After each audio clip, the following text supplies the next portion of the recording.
Hello there. This is Nick Sacco, Park Ranger at Ulysses S. Grant National Historic Site here in St. Louis, Missouri. And it's my pleasure today to offer this presentation about the marriage of Ulysses and Julia Grant. This is a subject that is of great interest to visitors who come to this park, learning not just about Ulysses S. Grant's personal life, but his relationship with his wife and children as well. So why don't we go ahead and get started with this presentation. Now, as mentioned, Ulysses S. Grant National Historic Site is managed by the National Park Service here in South St. Louis County. Our primary purpose is managing the greenhouse that you see in this picture, Whitehaven. Whitehaven was the childhood home of Julia Dent Grant, and a big part of our mission is telling the story of Ulysses and Julia's early love story, their early courtship, which took place right here at the Whitehaven estate. We offer daily tours of the Grant family's home, Whitehaven. We also have a 22-minute orientation film and a museum that visitors can check out as well. So plenty of things to see and do at Ulysses S. Grant National Historic Site. Now, historians who study Ulysses and Julia Grant have benefited from a number of different primary source documents, but the two most important documents come from the pens of Ulysses and Julia Grant themselves.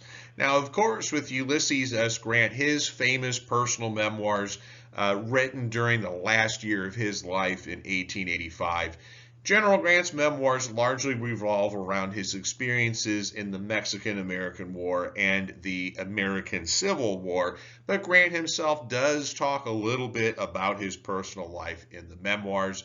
Nevertheless, Grant's memoirs are still in print today. They've never been out of print. One of the best-selling memoirs ever written by a former president. Now, Julia Dent Grant, her story is a little more complicated. In the 1890s, years after her husband passed away, Julia began kicking around the idea of telling her own story and sharing her own experiences in life. She began working with her oldest son, Frederick Dent Grant, and Fred Grant would begin transcribing reflections that Julia would share about her life. Now, at the time, Julia wanted the same sort of money for her memoirs that her husband had received. So she's sort of making this pitch to various publishers to have the memoirs published, and nobody really took a bite at that offer because Julia was asking for near $150,000, $200,000. The first check to the Grant family for General Grant's memoirs was for $200,000. Publishers are not crazy about paying that sort of money for Julia's memoirs. So when Julia Grant died in 1902, the memoirs remained unpublished. Fast forward into the 1970s, the director of the Ulysses S. Grant Association, Dr. John Y. Simon, is going to work with the Grant family. Dr. Simon oversaw the publication of more than 30 volumes of Ulysses S. Grant's letters and papers, and he's going to work with the Grant family, who will hand over the original manuscript to Dr. Simon. And in 1975, Julia's memoirs are posthumously published. So for scholars, we're very fortunate for Julia's memoirs. They help shed insights into her own life, and perhaps most importantly, they're the very first personal memoir written by a first lady. So a rather unique place in history for Julia Grant in writing her personal memoirs. Now, Ulysses S. Grant, of course, he's not originally from St. Louis. He was born and raised in Ohio and attended college at the U.S. Military Academy at West Point. But when he graduated from West Point, his first assignment with the U.S. Army will be at Jefferson Barracks here in St. Louis, about 5 miles south of the Whitehaven estate. So Grant, he soon found himself a regular visitor at Whitehaven. He was invited to come out and visit the Dent family, and one of his best friends at West Point had been a fellow cadet named Frederick Dent. So here is what Grant says in his own personal memoirs about these early visits to Whitehaven and eventually meeting Julia Dent at this house. Here's what Grant says. He says, quote, I soon found my way out to Whitehaven, the name of the Dent estate. As I found the family congenial, my visits became frequent. There was an older daughter of 17, Julia, who had been spending several years at boarding school in St. Louis, but who had not yet returned home. She was spending the winter in the city with connections, the family of Colonel John O'Fallon, well known in St. Louis. In February 1844, she returned to her country home. After that, I do not know, but my visits became more frequent. They certainly did become more enjoyable. We would often take walks or go on horseback to visit the neighbors until I became quite well acquainted in that vicinity. If the 4th U.S. Infantry had remained at Jefferson Barracks, it is possible, even probable, that this life might have continued for some years without my finding out that there was anything serious the matter with me. So Grant basically says here that he falls in love with Julia. The two begin a courtship, and in fact, before Grant is ordered further south to begin preparations for potential war with Mexico, Ulysses actually proposes marriage to Julia on the front porch of the Whitehaven estate.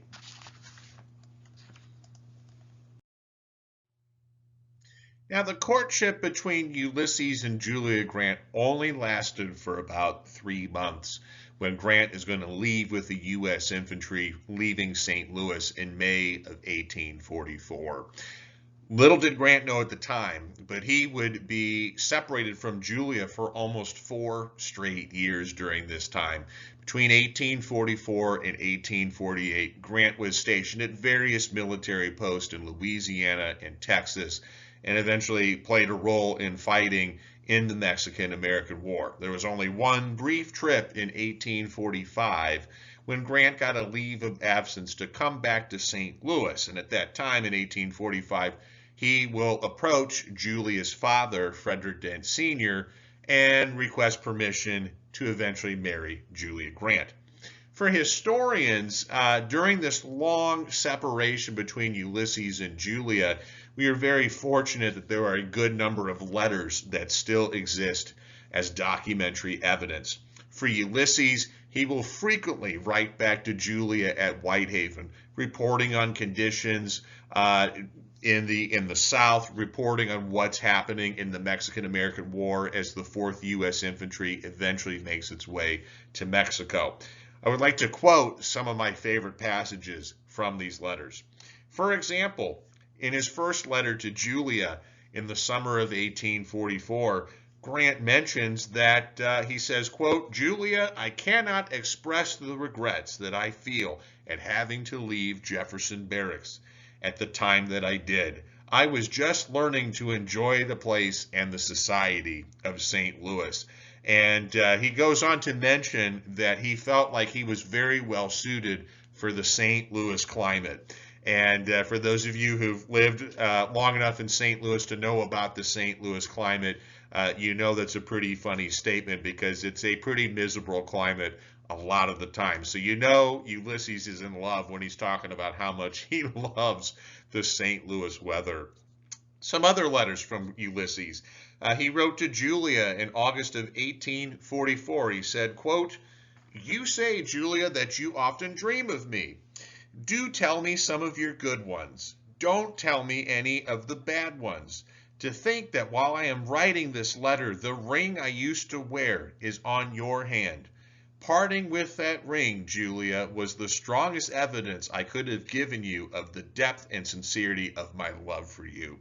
In 1845, Grant goes on to say, quote, I shall always look back to my short visit to Missouri as the most pleasant part of my life.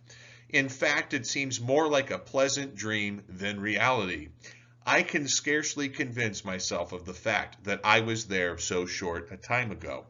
Another letter from 1845, Ulysses says, quote, You know how awkwardly I made known to you the first time of my love. It is a scene that I often think of, and with how much pleasure did I hear that my offer was not entirely unacceptable. In going away now, I feel as if I have someone else than myself to live and strive to do well for. You can have but little idea of the influence you have over me, Julia, even while so far away. So there's really some very touching moments here where Ulysses really puts it all on the line and states his love for Julia repeatedly. Now, the Mexican-American War comes to an end in 1848. The United States defeats Mexico and acquires a large amount of territory that had been previously considered part of northern Mexico. And this area will will eventually become the states of California, New Mexico, Arizona, Texas, and others that eventually become the western part of the United States. For Grant, with the end of the war, he will come back to St. Louis. He gets a leave of absence from the U.S. Army, and he will be wed to Julia Dent on August 22nd, 1848. Now, this wedding did not take place at Whitehaven. The Dent family also owned a city home at the intersection of 4th and Sear Streets in downtown St. Louis. The wedding was, by all accounts, a lovely affair. There were many people from Jefferson Barracks who came to attend the wedding. Sometimes it's inaccurately stated that future Confederate General James Longstreet was Grant's best man at the wedding. While that's not true, Longstreet and his wife did attend the wedding. And interestingly enough, a few years ago, one of our former park guides, who is now a volunteer, Chris Sneeringer, recreated the dress that Julia wore on her wedding day on August 22nd, 1848. So this is a really nice piece, a really nice artifact that volunteer Chris made for us. We put it on display in 2018 to note the 170th anniversary of the wedding, and we still put that dress out on display sometimes in August to commemorate the anniversary of this wedding. Now, this was a Methodist wedding. The Reverend John H. Lynn presided over the wedding, and he was at the time the minister of the 4th Street Methodist Church in downtown St. Louis. Interestingly enough, Ulysses' parents did not attend the wedding. We're not 100% sure why they chose not to attend the wedding, but there is some speculation that either A, because the 4th Street Church was a Southern Methodist denomination, the Methodist Church split in the 1840s, and the ministers here in St. Louis aligned with the Southern Methodists that were pro-slavery. And then, of course, the Dent family themselves were pro-slavery. Julia's father, Frederick Dent, owns upwards of 30 enslaved African Americans. So there's some speculation that these connections and support of slavery could have been the reason that Ulysses' parents did not attend the wedding. In any case, it was a successful wedding, the beginning of a very long, almost 40-year marriage between Ulysses and Julia. And on a side note, you'll see the picture to the left. That is the Dent City home. Unfortunately, during World War II, the city home was torn down. There had been an effort in the late 1910s going into the 20s and 30s by some local citizens to try to save the Dent City home and turn it into a museum dedicated to the Grant and Dent families. However, the Dent Grant Association never had the funds to be able to save the home, and the city of St. Louis, looking to revitalize downtown St. Louis, is going to tear down this building in 1943 during World War II. So for better or worse, the intersection of 4th and Sear, where the Dent City home was located, is now a parking lot where people can park if they want to go see the St. Louis Cardinals play at Busch Stadium in downtown St. Louis. Now, Ulysses and Julia are going to experience frequent separations even after the Mexican-American War. For a roughly 6-year period from 1848 to 1859, Grant is going to move quite often with the 4th U.S. Infantry to various military posts throughout the country. He will be stationed for a time at Sackett's Harbor in New York, at Fort Wayne in Detroit, Michigan, Fort Vancouver in Washington, at the border of Oregon and Washington, at Fort Humboldt in California, in Eureka, Northern California. Now, Ulysses and Julia, during their time in New York and Michigan, they are able to stay together. And in fact, they have the birth of their first son, Frederick Dent Grant, in 1850. He is born in St. Louis during a brief stay in St. Louis, but Grant was stationed at Fort Wayne at that time. And Julia will be pregnant with their second child, Ulysses Grant Jr., when Ulysses Grant is ordered to go out to Fort Vancouver in Washington Territory. Now, for Julia, she insisted she wanted to go with Ulysses out to Fort Vancouver. However, it was a very dangerous trip. The Grants were in Sackett's Harbor, New York, and their plan of travel was to go down the Atlantic Ocean through the Isthmus of Panama and then eventually make its way out the other side to the Pacific Ocean and eventually land in San Francisco before eventually the troops would make their way to Fort Vancouver. Ulysses insisted that Julia not take this trip, especially since she was pregnant with their second child, Ulysses Jr. That ends up being the right move. There's a terrible cholera outbreak on the ships that the 4th Infantry uses to get to San Francisco, and many of the children that were under the age of 18 will die on this voyage. So it ends up being the right move, and Julia is going to come back to Whitehaven and stay with their parents at Whitehaven as she prepares to give birth to her second son. In any case, from 1852 to 1854, there's a horrible, very troubling, and very difficult separation, again, for Ulysses and Julia. And it's safe to say that for Ulysses, he's going to have bouts of depression during this time. Grant loved Fort Vancouver. He actually looked into moving his family to Fort Vancouver at one point, but did not have the funds to do so. But eventually, when he's stationed at Fort Humboldt in Northern California, Grant finds himself extremely miserable with Army life, with little to do, and in the case of Fort Humboldt, in a very isolated and remote area that was very rainy and very damp, and Grant was just really miserable being away from his family. For example, in 1852, while at Fort Vancouver, Ulysses wrote to Julia and said, quote, "I have nearly filled this sheet, dear Julia, without saying one word about our dear little ones, about whom I think so much. If I could see Fred and hear him talk, and see little Ulysses, I could then be contented for a month, provided their mother was with them. Learn them to be good boys and to think of their pa. If you, Fred, and Ulysses were only here, I would not care to ever go back only to visit our friends. Kiss Fred and Ulysses for their pa, and tell them to kiss their ma for me too." And then in February of 1854, while up at Fort Humboldt in Northern California, Ulysses wrote the following. He said, quote, "You do not know how forsaken I feel here. The place is good enough, but I have interest at others, which I cannot help thinking about day and night. I feel again as if I had been separated from you and Fred long enough, and as to Ulysses, I have never seen him. He must by this time be talking as Fred did when I saw him last. How very much I want to see all of you. Tell me a great deal about him and Fred's pranks with his grandpa." So yes, with Ulysses Grant Jr. having been born in 1852, while Ulysses Sr. is out in the Pacific coast, Ulysses Grant does not see his second son for the first 2 years of his life. Finally, in 1854, Ulysses Grant will offer his resignation to the U.S. Army. He decides the time has come for a change in his life and that he's tired of making a decision between his family and his job.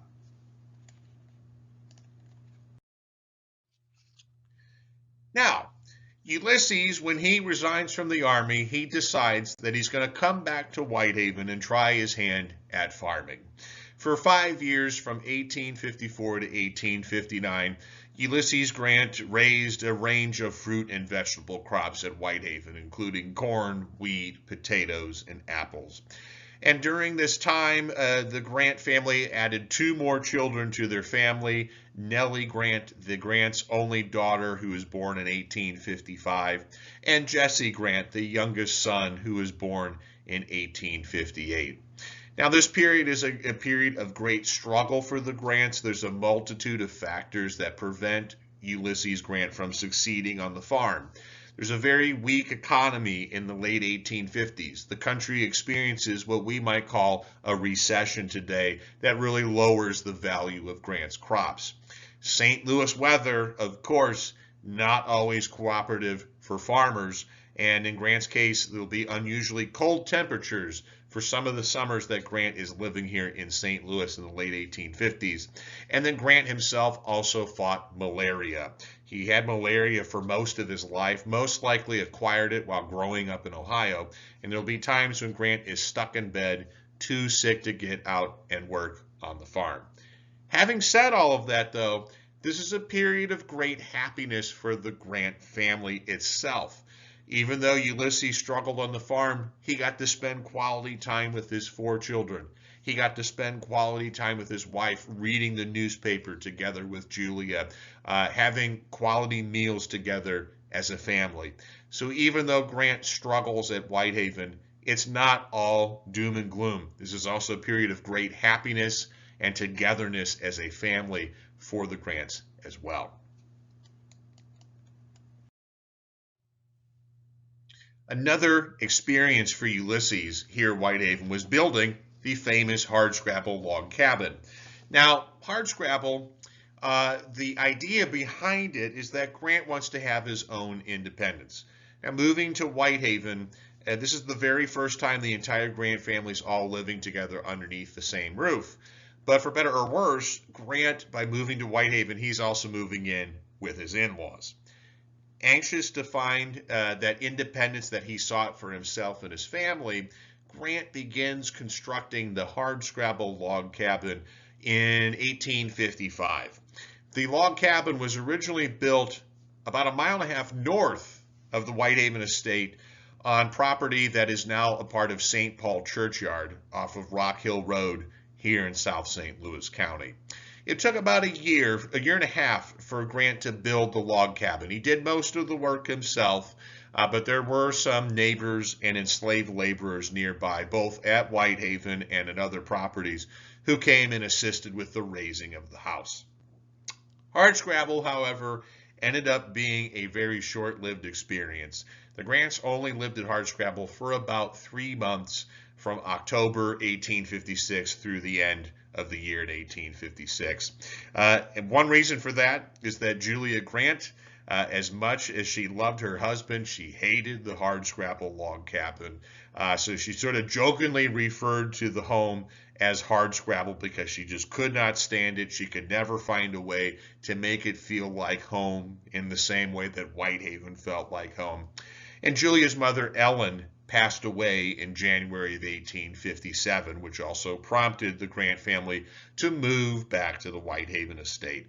So the Hardscrabble log cabin still stands today. It's located across the street from us over at Grant's Farm, the famous animal park managed by Anheuser-Busch. You can still see it off of Gravois Road, or if you go to Grant's Farm for a visit. But this is another living symbol of the Grant family and their life here in St. Louis during the 1850s, right before the American Civil War. Now, during the American Civil War, once again, Ulysses is going to experience frequent separations from his wife and children as he fights on the battlefield.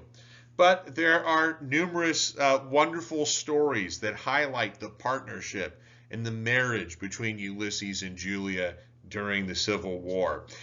Julia Grant traveled upwards of 10,000 miles during the American Civil War. She spent a lot of time on the road, and she would often go back and forth between her children and visiting her husband on the battlefield. So there are numerous times where Julia will stay at her husband's headquarters. So, for example, during the Vicksburg campaign through Mississippi, there'll be times when Julia stays with her husband at his headquarters. And then later on, during the Overland campaign of 1864-65, when Grant is fighting General Robert E. Lee in Virginia, there'll be times when she stays with Ulysses at his headquarters, including at City Point, Virginia, south of Richmond, as the Siege of Petersburg is going on. So Julia and Ulysses will work together to put their children through school. The four children did attend school during the Civil War. Jesse Grant, the youngest child, spent the least amount of time. He actually spent quite a bit of time with her mother in her travels. But the other three did attend school in various areas, including Galena, Illinois, in Covington, Kentucky, where Ulysses' parents lived. And through the summer of 1863, the grandchildren actually attended school here in St. Louis as well. Interestingly enough, Julia and Ulysses will also work together to secure ownership of the Hardscrabble log cabin. Prior to leaving St. Louis, Ulysses had sold his Hardscrabble log cabin to another farmer named Joseph White. Joseph White defaults on his payments during the American Civil War, and Ulysses will actually help direct Julia. Julia comes to St. Louis. She repurchases the house after the payments had ended, and Julia will take ownership of Hardscrabble in her own name during the American Civil War. So that St. Louis connection for Ulysses and Julia remains. Interestingly enough as well, there's some interesting letters between Ulysses and Julia about the curriculum that their children were studying. And General Grant was pretty vocal about what he wanted his children to study in school. He insisted to Julia that, especially the boys, Fred and Ulysses Jr., learn foreign languages. He wanted them to study German in class. He wanted them to study classic literature as well. But he's equally vocal. He does not want his children to learn music. General Grant hated music. He famously stated that he only knew two songs. One was Yankee Doodle and the other wasn't. So we can see how Ulysses and Julia worked together as parents in the negotiations about the curriculum that their children would study during the American Civil War. Now, several years after the American Civil War, in 1868, Ulysses Grant was elected as the nation's 18th president. He will take office in 1869, and by all accounts, Ulysses and Julia were wonderful house guests. They took care of the White House. They made renovations to the White House that had been neglected during the American Civil War. Julia is very interested in the politics of Reconstruction. She would often sit with her husband and discuss the pressing political issues. She would talk about the cabinet members on Grant's administration and the work that they were doing. And Julia states in her memoirs that she tried her best to welcome all people to the White House. Now, if we think prior to the American Civil War, we can obviously see here that African Americans are not welcomed into the White House. In fact, African American enslaved laborers built the White House.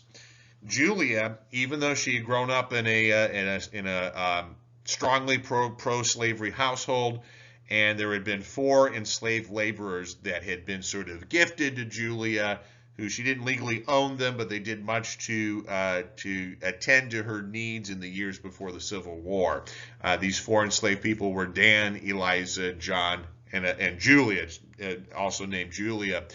But she says in her memoirs that when she assumed the office of First Lady, when her husband became president, that she tried her best to open doors to all people, regardless of race. Julia also introduced a custom of welcoming guests to White House receptions, but using members of the cabinet and wives of the cabinet members and wives of senators to welcome guests to the White House. So Julia, she felt like she didn't want to have to do all of this work on her own, and she wanted to build good relationships across the government. And one way to do this would be to invite the wives of cabinet members and senators to assist with prepping for parties and receptions at the White House. Julia was beloved by the American people. She was a very popular and famous first lady.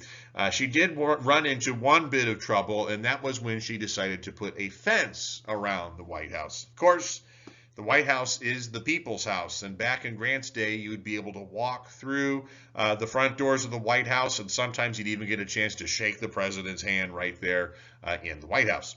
But Ulysses Grant was at that time the youngest elected president. He was only 46 when he was elected president, and still at that time, his children were fairly young. Particularly Nellie and Jesse Grant, the two youngest children, they're in their early teenage years. They're still kids. So Julia, wanting to sort of shield the children from media attention and to give the kids a chance to have a somewhat normal upbringing, having a chance to go outside and to play with toys and to have space for themselves, she put up a fence around, ordered to have the fence installed around the White House. And while some newspapers were very critical of Julia for doing that, she defended her decision and argued that, hey, we're still raising a family here at the White House. But by all accounts, the Grants had a very enjoyable time at the White House. The one person who was most excited to leave was President Grant himself, remarking in 1877 that he was as excited as a schoolboy to leave the White House after 8 years of bitterly divisive politics during the Reconstruction era. Now, as Ulysses S. Grant leaves the White House in 1877, he decides the time has come for a break, an extended vacation. After all, Grant had served as general during the American Civil War and 8 years as president. It was time for a break. So Ulysses and Julia went on a 2.5-year world tour from 1877 until late 1879. And during this time, Ulysses and Julia got to spend a lot of quality time together as a couple. They visited nations all around the world. There was actually a book published called Around the World with General Grant. That was published by John Russell Young, who is a journalist who accompanied the Grants throughout their trip. Julia, in her personal memoirs, about 2/3 of the book is about her travels and about what she saw and what she did during the world tour. It was obviously a significant highlight in her life. We don't have time to examine every single story, but one of my favorite stories was when the Grants were traveling through Switzerland, and they were on a horse and buggy, and they're going up a mountain, and they're getting a view of the Swiss Alps.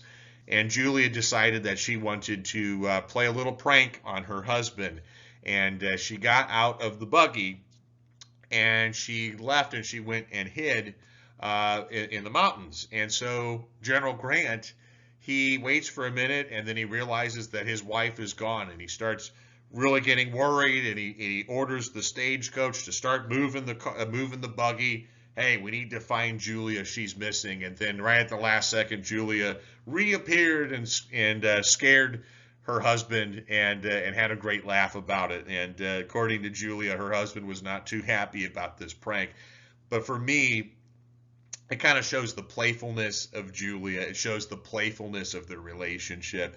And for Ulysses Grant himself, although he's a very quiet and reserved person, Julia is perhaps one of the only, if not the only person that he can really let up his guard and to really share what was on his mind, share his heart with his wife. And just a little moment like that during the world tour just really shows the dynamic of their marriage. I would say that ultimately everybody deserves a relationship, deserves a marriage that was as successful, as positive, and as kind as the marriage between Ulysses and Julia Grant.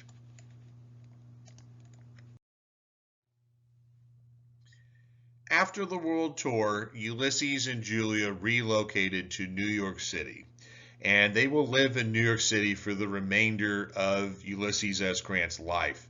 Now, Ulysses, he is going to run into serious issues in 1884, leading up to his eventual death in 1885.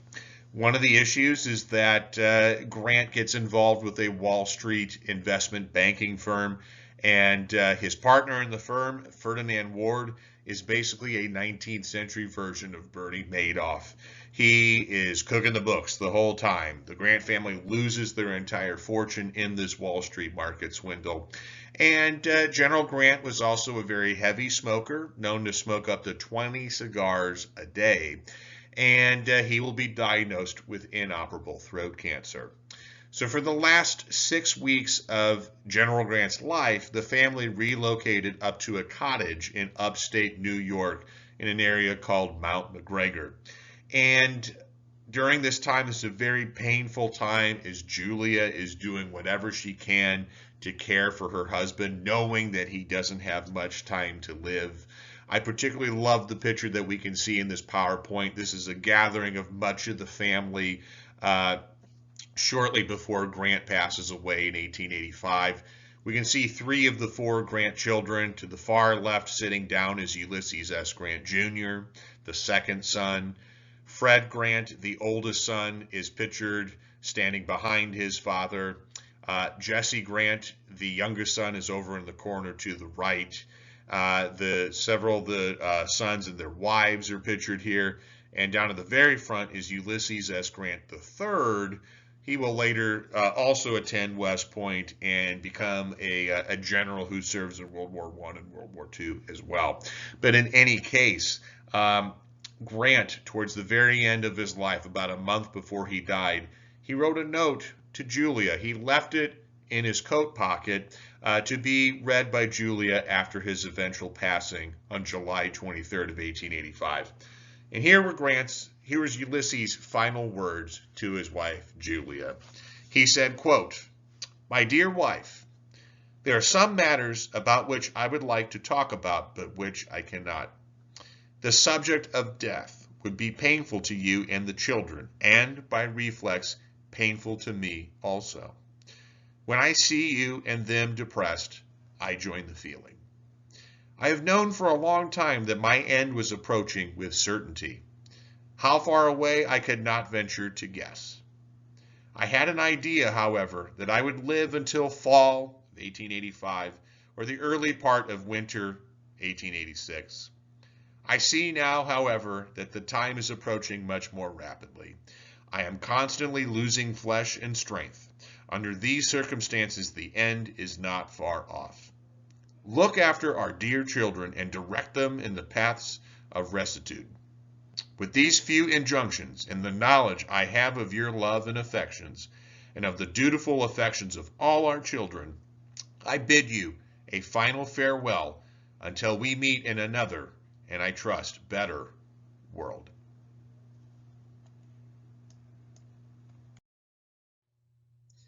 When Ulysses S. Grant dies in July of 1885, there are questions about his final resting place. Prior to his death, Ulysses himself had never stated a preference one way or the other on where he wanted to be buried. He suggested possibly being buried at West Point, but at that time, the wives of soldiers were not allowed to be buried next to their husbands. There had also been some loose talk of the Grants being buried here in St. Louis. As a matter of fact, during Grant's presidency, the Grants actually did put a down payment on a plot of land in Bellefontaine Cemetery in North St. Louis. For reasons unknown, this plan fell through, but in any case, New York City emerges as the final resting place for Grant for a number of reasons. One is that the city of New York offered a plot of land for a burial site in an area called Riverside Park in the northern part of New York City. Secondly, Julia Grant wants to stay close to her husband. She plans to stay in New York City, and she would like to be close to the tomb. So a temporary tomb was erected at Riverside Park. And for 12 years, from 1885 until 1897, there's a major fundraising effort and initiative to raise funds from citizens in the United States and other parts of the world to raise the funds to create a mausoleum.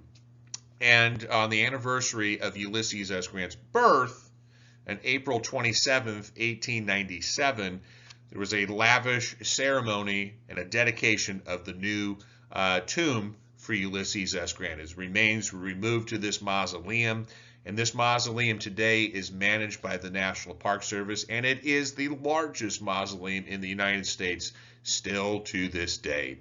The only wish that Ulysses had expressed before his death was that Julia be by his side. And when Julia Grant died 5 years after the dedication ceremony in 1902, she likewise was taken to this tomb. So Ulysses and Julia Grant are resting together at General Grant National Memorial, what a lot of us call shorthand Grant's Tomb in New York City. So Ulysses and Julia, a loving, wonderful relationship during their lifetimes, a marriage of 37 years, still resting side by side today in New York City. So thank you so much for watching this presentation. I hope you learned some new things and some new insights about the relationship between Ulysses and Julia Grant. And once again, here in St. Louis at U.S. Grant National Historic Site, we are open daily from 9 to 5 and offering tours of Ulysses S. Grant's Whitehaven estate. Thanks for watching.